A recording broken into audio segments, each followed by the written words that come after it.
Hello dear friends, तो प्रारंभ करें।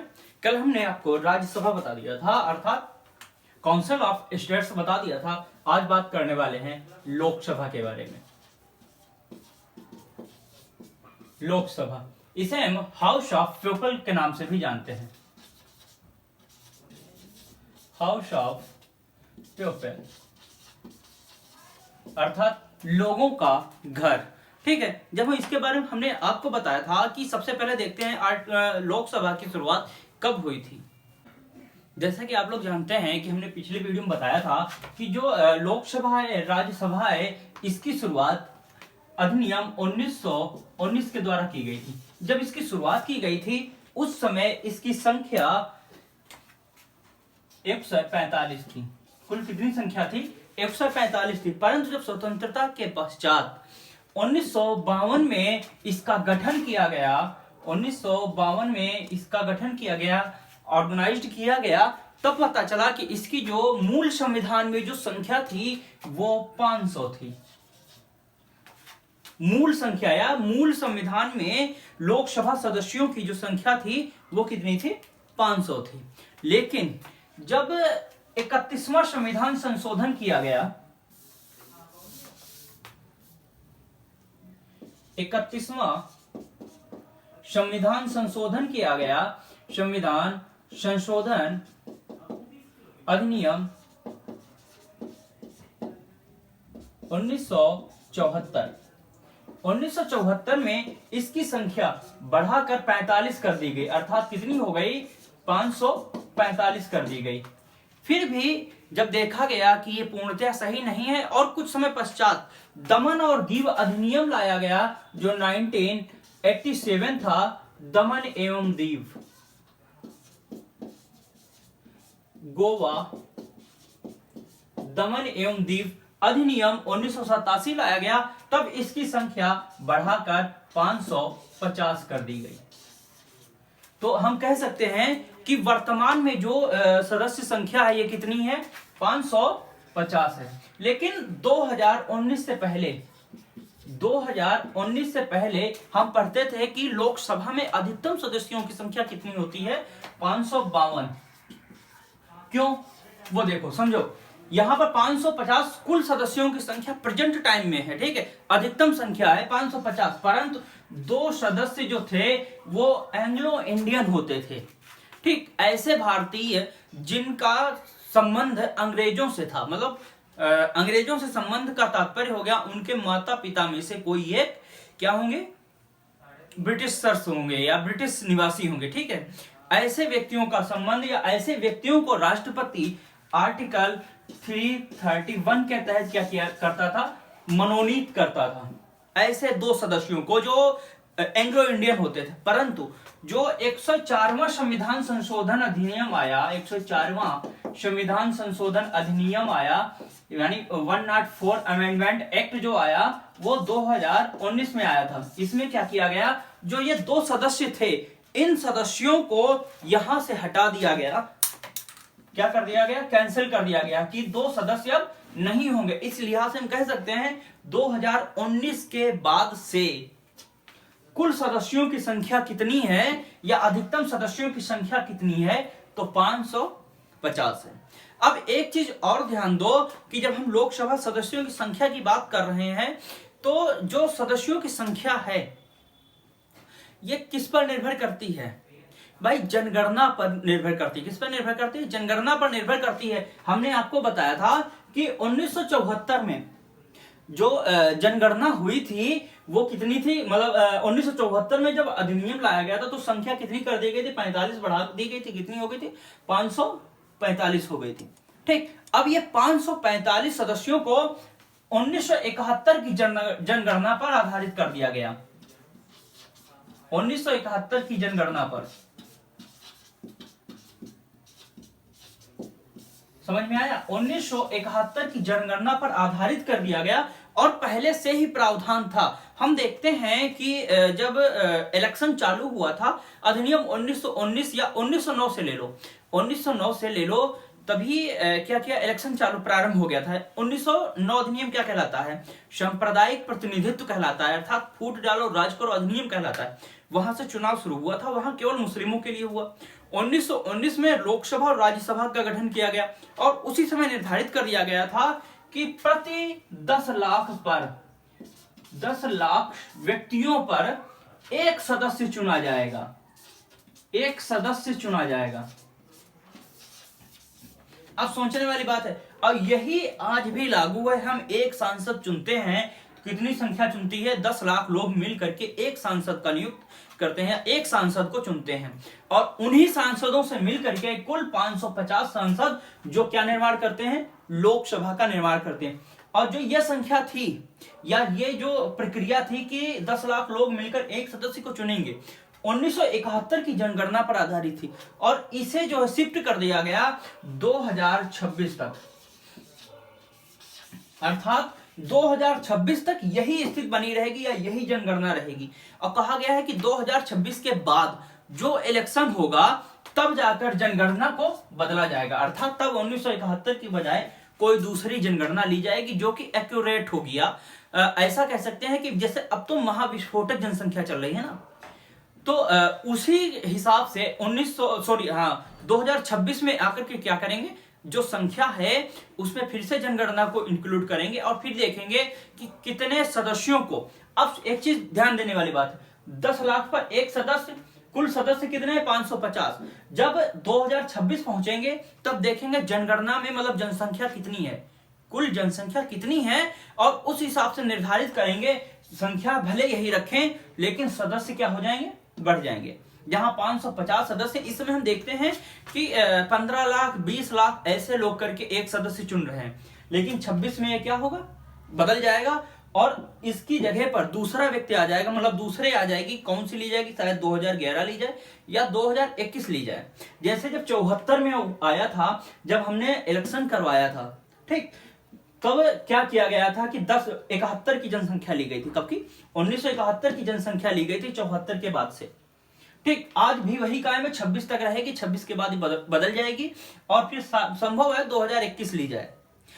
ठीक, अब आइए बात करते हैं कि हमने जनसंख्या देख ली, बात करते हैं सदस्य किस हिसाब से होते हैं। अब जैसे कि है, मूल सदस्य ले लेते हैं कि जो मूल सदस्य है 550, हमने इसकी बात नहीं की। ठीक, इसके आधार पर इसका अनुमान लगा लो। जो 550 थी इसको दो भागों में डिवाइड कर दिया गया, दो भागों में क्या कर दिया गया, डिवाइड कर दिया गया, और कहा गया कि जो संख्या है इसमें 20 सदस्य कहां से लिए जाएंगे, यूनियन टेरिटरी से लिए जाएंगे या फिर केंद्र शासित प्रदेश से लिए जाएंगे, केंद्र शासित प्रदेश से लिए जाएंगे। शेष जितने बचते हैं 530 सदस्य, ये राज्यों की जनसंख्याओं द्वारा चुने जाएंगे। अब बात करते हैं इनका चुनाव कैसे होता है। भाई जाहिर सी बात है, हमने आपको पहले बताया था, जिनका हम चुनाव प्रत्यक्ष रूप से करते हैं ऐसे चुनाव क्या कहलाते हैं, प्रत्यक्ष रूप होता है। मतलब जिन व्यक्तियों को हम चुनते हैं वो प्रत्यक्ष रूप से चुने जाते हैं, अर्थात गुप्त मतदान नहीं होता है। तो जाहिर सी बात है, लोकसभा के सदस्य सांसद होते हैं, इनका चुनाव कौन करता है, हम लोग करते हैं। ठीक, आप लोग करते हैं, तो इनका चुनाव प्रत्यक्ष रूप से होता है। ठीक, अब कह रहा है 530 सदस्य राज्यों से लिए जाएंगे, 20 सदस्य कहां से लिए जाएंगे, केंद्र शासित प्रदेश से लिए जाएंगे। वर्तमान स्थिति की अगर बात करें तो हम देखते हैं वर्तमान में 543 सदस्य हैं, वर्तमान में 543 सदस्य हैं। लेकिन 2019 से पहले ये 43 की बजाय कितने थे, 45 थे, अर्थात 545 सदस्य थे।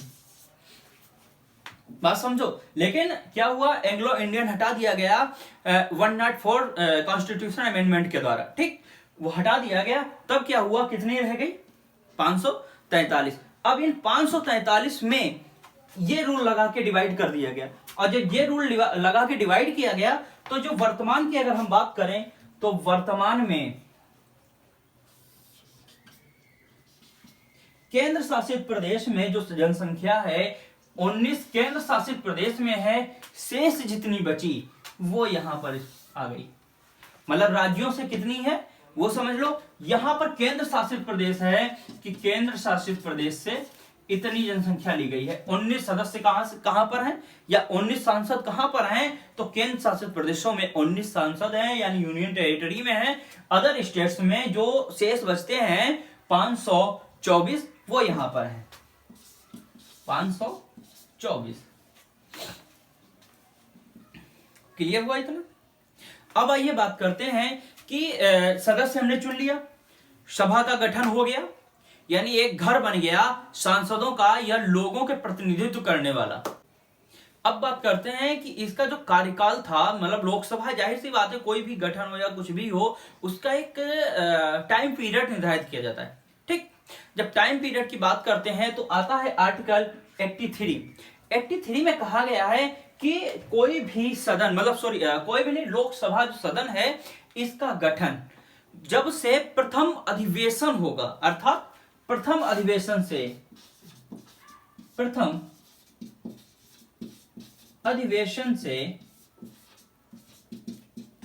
5 साल तक या वर्ष तक,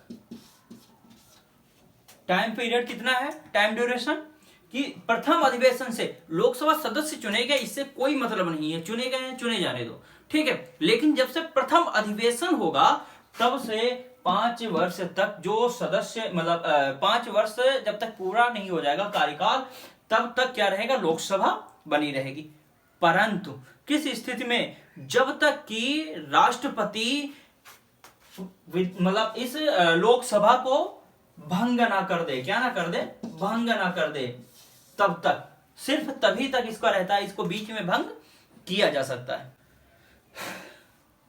कि जो हमने अधिवेशन लिया, जाहिर सी इसमें लोग होंगे, तो लोगों के लिए योग्यता वगैरह क्या होगी, तो आर्टिकल 84 कहता है, आर्टिकल 84 ये कहता है कि प्रत्येक व्यक्ति जो भारत का नागरिक हो, पहला कहता है नागरिक हो, पहली शर्त उसकी ये हो गई कि भारत का नागरिक हो। दूसरा कहता है कि 25 वर्ष की आयु पूर्ण कर चुका हो, 25 वर्ष की आयु पूर्ण कर चुका हो। तीसरा कहता है कि चुनाव आयोग की शर्तों पर खरा उतरे, शर्तों पर खरा उतरे।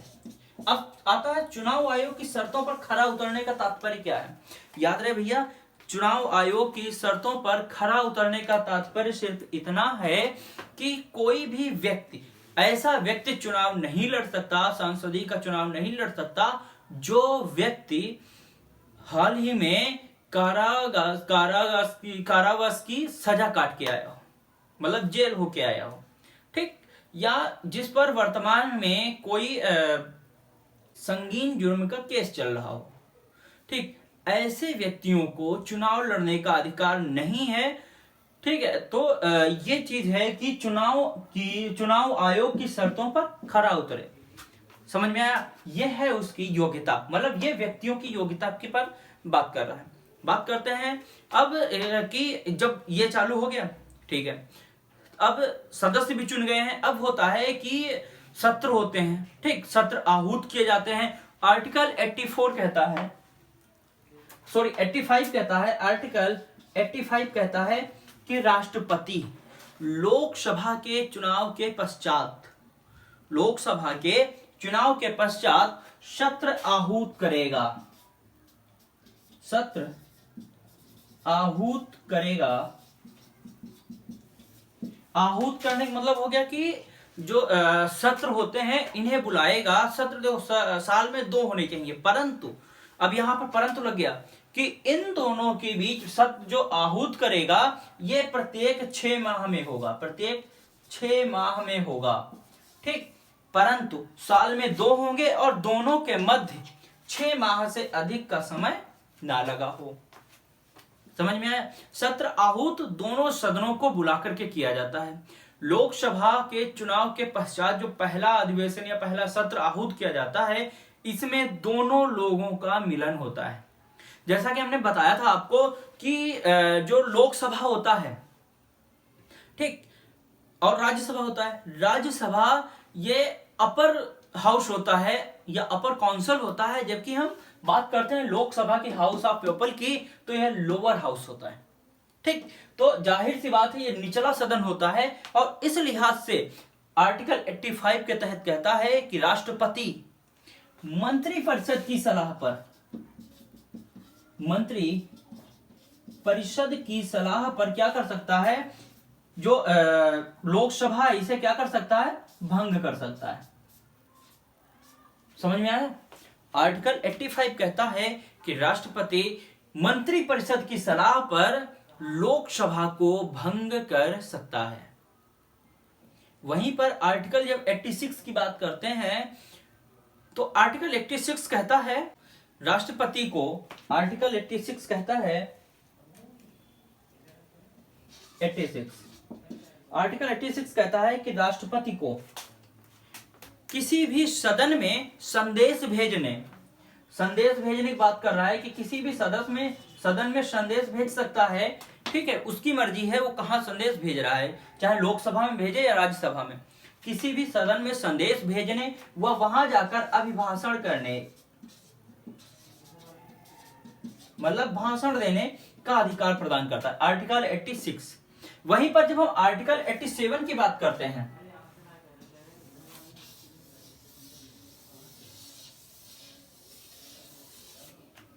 आर्टिकल 87 की बात करते हैं तो आर्टिकल 87 क्या कहता है कि लोकसभा के गठन के पश्चात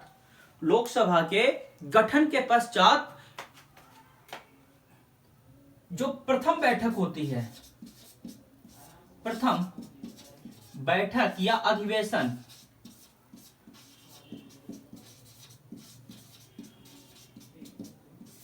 राष्ट्रपति उसमें भाषण देगा। क्या करेगा? राष्ट्रपति उसमें भाषण देगा या अभिभाषण देगा। अब ऐसे में प्रत्येक सदस्य का उपस्थित होना आवश्यक है। क्या हो? ऐसे में प्रत्येक सदस्य उपस्थित हो। यदि किन्हीं कारणों से कोई व्यक्ति उपस्थित नहीं हो पा रहा है तो उन्हें क्या करना होगा? उसका उचित कारण बताना होगा कि माननीय महोदय, मैं इन कारणों से वहां उपस्थित नहीं हो पा रहा हूं। वो भी ये लिखित में देना होगा, ना कि फोन पर, हेलो हाँ मैं नहीं आ पाऊंगा, ये काम है। नहीं, इसके लिए प्रॉपर लिखित एप्लीकेशन जैसे हम लोग देते हैं विद्यालय में, जैसे अभी तक थे तो छुट्टी लेना होता था, क्या करते थे? एप्लीकेशन लगाते थे। भले हाफ टाइम से करना हो तब भी छुट्टी एप्लीकेशन लगाना पड़ता था। वही चीज यहाँ पर सदस्यों के लिए भी नियम निर्धारित है कि आपको, यदि आप अनुपस्थित नहीं प्रथम अधिवेशन या सत्र में हो रहे हैं या प्रथम बैठक में हो रहे हैं, तो आपको उसके लिए एक एप्लीकेशन देनी होगी कि हम इन कारणों से नहीं आ पा रहे, उचित कारण दर्शाने होंगे। ये आर्टिकल 87 कहता है। अब प्रथम बैठक को संबोधित करना, ये भी किसमें है? आर्टिकल 87 में। वो अलग बात है कि आर्टिकल 86 कहता है कि वो किसी भी सदन में जाकर संदेश दे सकता है और अभिभाषण या संबोधित कर सकता है। ये तो उसकी बात कर रहा है। लेकिन ये कह रहा है आर्टिकल 87 कि जो प्रथम बैठक लोकसभा के चुनाव के पश्चात जो प्रथम बैठक लोकसभा की होगी, उसमें सभी सदस्यों का उपस्थित होना आवश्यक है, जिसमें राष्ट्रपति सभी को संबोधित करेगा। आर्टिकल 88 अर्थात आर्टिकल 88 कहता है कि किसी भी सदन में मंत्री तथा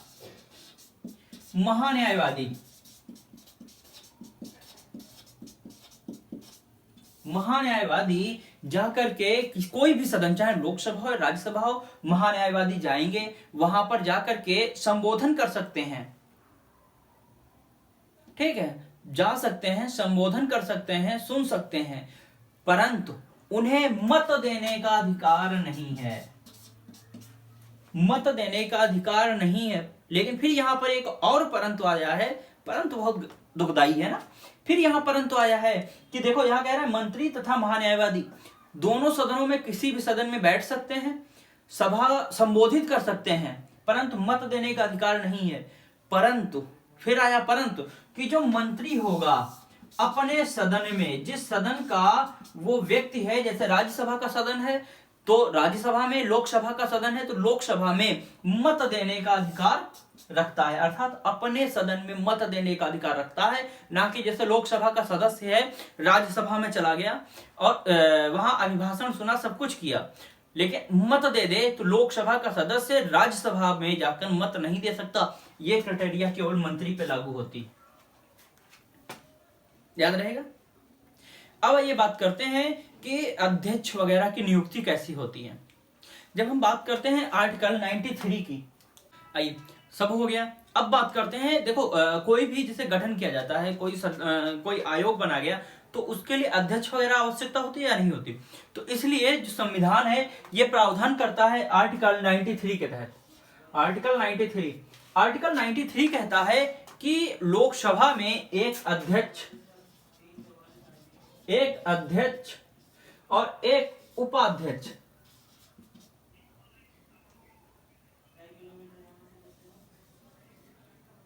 उपाध्यक्ष होगा। ये आर्टिकल 93 कहता है। आर्टिकल 93 कहता है कि जो अध्यक्ष और उपाध्यक्ष होगा, इसकी नियुक्ति लोकसभा के सदस्य मिलकर करेंगे। कौन करेगा? लोकसभा के सदस्य मिलकर करेंगे।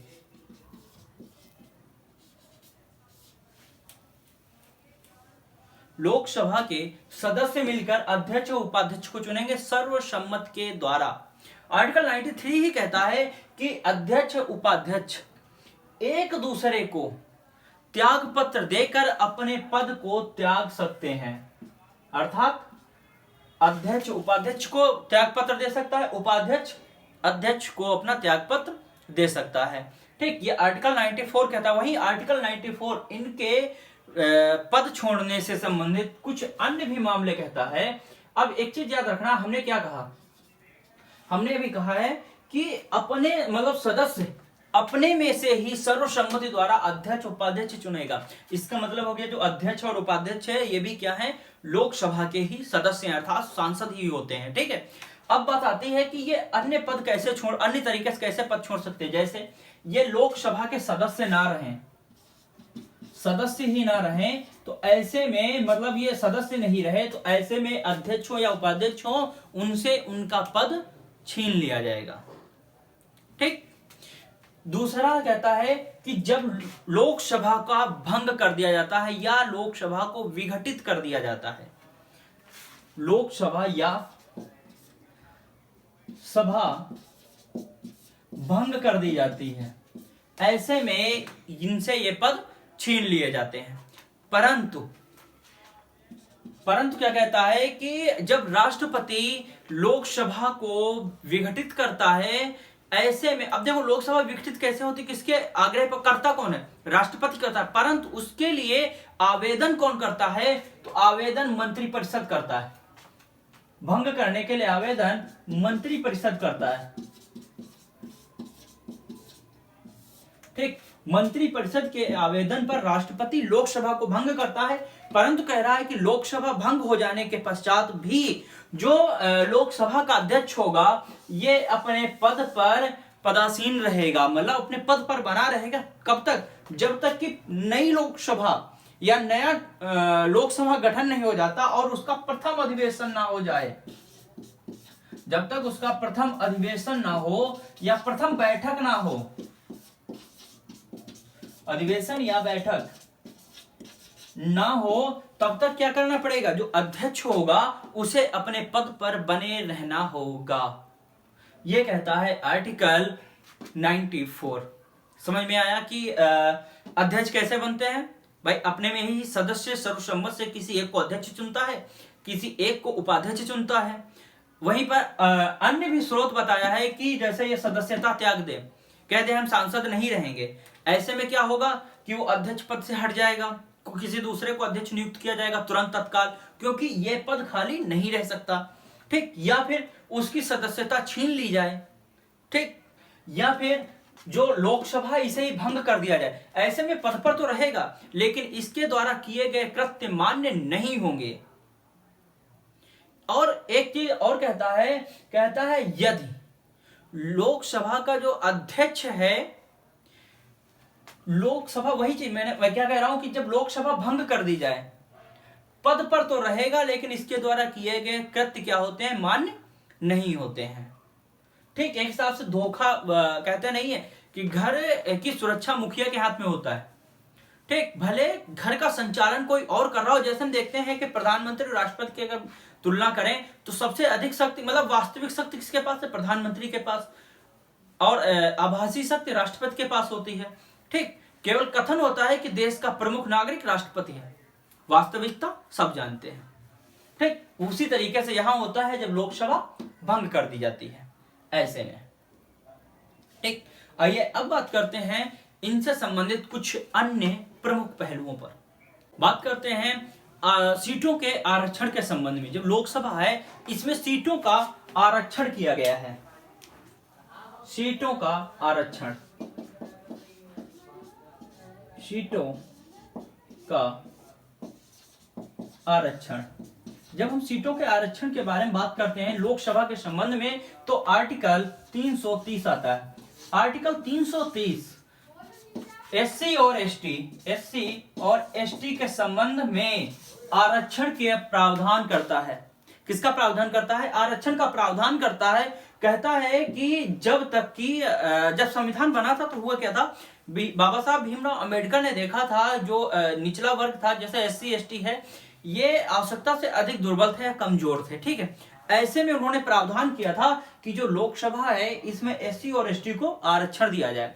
तो इसी आरक्षण का प्रावधान आर्टिकल 330 में किया गया है।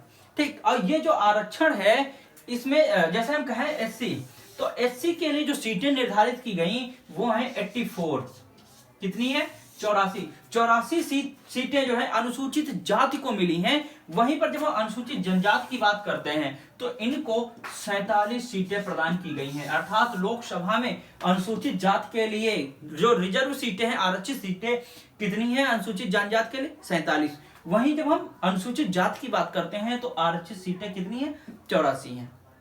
ठीक, अब यहीं पर आर्टिकल, एक और आर्टिकल आता है आरक्षण से ही संबंधित, आर्टिकल 334 है। आर्टिकल 334 है। इस आर्टिकल के तहत इन्हीं के आरक्षण से संबंधित कहा गया है। पहले क्या था कि इसे 2020 तक रखा गया था। सबसे पहले देखते हैं, ये जो था 2000 तक था, 2001 तक था। ठीक, मतलब 2000 तक समाप्त हो जाना था, लेकिन फिर संविधान संशोधन किया गया और इसे बढ़ाकर 2020 कर दिया गया। इसे बढ़ाकर 2020 कर दिया गया। ठीक, लेकिन 104वां संविधान संशोधन फिर से किया गया और उस 104वें संविधान संशोधन अधिनियम, 104वां जो संविधान संशोधन अधिनियम 2019 में किया गया, उसमें कहा गया कि जो एससी एसटी के लिए आरक्षण पद रिजर्व थे इसे 2030 तक रखा जाए। कब तक के लिए प्रावधान कर दिया गया, 2030 तक कर दिया गया। अब देखो 104वां जो संविधान संशोधन अधिनियम है, मतलब 104 अमेंडमेंट जो एक्ट है, इसके तहत इनका पहले समयावधि, आरक्षण की जो समयावधि थी ये क्या कर दी गई, बढ़ा दी गई। सीधे 20 था, 2020 था, 20 से क्या कर दिया गया, 2030 कर दिया गया। दूसरा क्या हुआ अमेंडमेंट एक्ट 104 के तहत कि जो लोकसभा में 2 व्यक्ति नियुक्त होते थे, 2 व्यक्ति नियुक्त होते थे, एंग्लो इंडियन, कौन होते थे, एंग्लो इंडियन जो नियुक्त होते थे, इन्हें क्या कर दिया गया, कैंसिल कर दिया गया, जिससे जो अधिकतम संख्या थी वो 552 की बजाय 550 रह गई। ठीक, ये 2 प्रावधान 104 या 104 संविधान संशोधन अधिनियम 2019 के द्वारा किया गया। वहीं जब हम बात करते हैं कि ये कौन सा बिल था, ठीक है, कॉन्स्टिट्यूशन अमेंडमेंट बिल की बात अगर हम बात करें तो 126वां ये कौन सा था, बिल था। बिल का तात्पर्य हो गया विधेयक। ठीक, तो विधेयक क्या होता है, हमने जब प्रारंभ में शुरू किया था पॉलिटी की क्लास तभी हमने बताया था विधेयक और अधिनियम में सिर्फ इतना अंतर होता है कि विधेयक को किसी भी सदन में लाया जा सकता है, चाहे लोकसभा में लाया जाए या राज्यसभा में लाया जाए, किसी भी सदन में लाया जा सकता है। और इसके लिए जो लाया जाएगा, इसके लिए जो कोई भी बिल हो, कोरम होना आवश्यक होता है। अब देखो आ गया यहाँ पर कोरम की बात, ठीक, कि कोरम होना आवश्यक होता है। और ये कोरम कितना होता है? कोरम 1/10 होना चाहिए, मतलब कुल सदस्यों का 10वां भाग होना चाहिए किसी भी विषय को लेके आने के लिए या किसी भी बिल को लाने के लिए। विधेयक 1/10 सदस्य, मतलब कुल सदस्यों का 10वां भाग होना आवश्यक होता है। यदि ऐसे में जैसे कोई भी विधेयक लाया गया या कोई भी विषय लाया गया, सत्र का आहूत किया गया, अगर सदन में 1/10वां स्थान नहीं है या कोरम नहीं है, ऐसे में लोकसभा अध्यक्ष को अधिकार होता है कि वो क्या कर दे, भंग कर दे। भाई लोकसभा भंग करने की बात नहीं कर रहा हूं मैं, उस सदन को, मतलब जो सत्र चल रहा है या जो विधेयक लाया गया है उसे भंग करने की बात कर रहा हूं मैं, उस बिल को भंग करने की बात कर रहा हूं, या उस सत्र की को भंग करने की बात कर रहा हूं, या उस विषय को भंग करने की बात कर रहा हूं कि लोकसभा अधिकार है, लोकसभा अध्यक्ष को अधिकार है कि वो ये कर सकता है। हाँ, बता रहा था अधिनियम और विधेयक में क्या अंतर होता है, मतलब बिल और एक्ट में क्या अंतर होता है। बिल या विधेयक कानून होता है, ठीक, मतलब कोई कानून लाया जाता है तो सबसे पहले कहां लाया जाता है, इन्हीं सदनों में लाया जाता है, चाहे लोकसभा में लाया जाए या राज्यसभा में लाया जाए, ठीक। अब इनमें आता है तो उनके लिए मैंने अभी बताया कोई कोरम की आवश्यकता होती है 1/10, ठीक, कुल सदस्यों का 10वां भाग होना आवश्यक नहीं है तो लोकसभा अध्यक्ष क्या कर देगा, उसे कैंसिल कर देगा। तो कानून जो आता है जब किसी सदन में लाया जाता है तो वो विधेयक होता है या बिल होता है, ठीक। लेकिन जब यहां से पारित होकर, दोनों सदनों से पारित होकर के राष्ट्रपति के पास हस्ताक्षर करने के लिए भेज दिया जाता है कि आप इस पर हस्ताक्षर करें, तब तो क्या बन जाता है, वो अधिनियम बन जाता है। ये अंतर है बिल और एक्ट में या अधिनियम और विधेयक में। इसीलिए जो 104वां संविधान संशोधन है, ये अगर हम देखें वैसे, अगर एक्ट के हिसाब से देखें तो 104वां है, अधिनियम 104वां है, लेकिन जब विधेयक की दृष्टि से देखते हैं तो ये 126वां नजर आता है। क्यों? बिल 126वां में सभी बिल को राष्ट्रपति ने स्वीकार नहीं किया, वो कैंसिल कर दिए गए, लाए गए पर कैंसिल हो गए, या कुछ अभी भी पड़े हुए हैं। लेकिन अधिनियम मतलब राष्ट्रपति के साइन बन गए, अब वो विधिक रूप से कानून पारित हो गया है। ये अंतर है कानून मतलब विधेयक और अधिनियम में। इसीलिए अधिनियम संख्या 104 है, ये विधेयक 126 है, याद रहेगा। हमारा जो लोकसभा था ये कंप्लीट हो गया है। अब कल मिलते हैं। जय हिंद।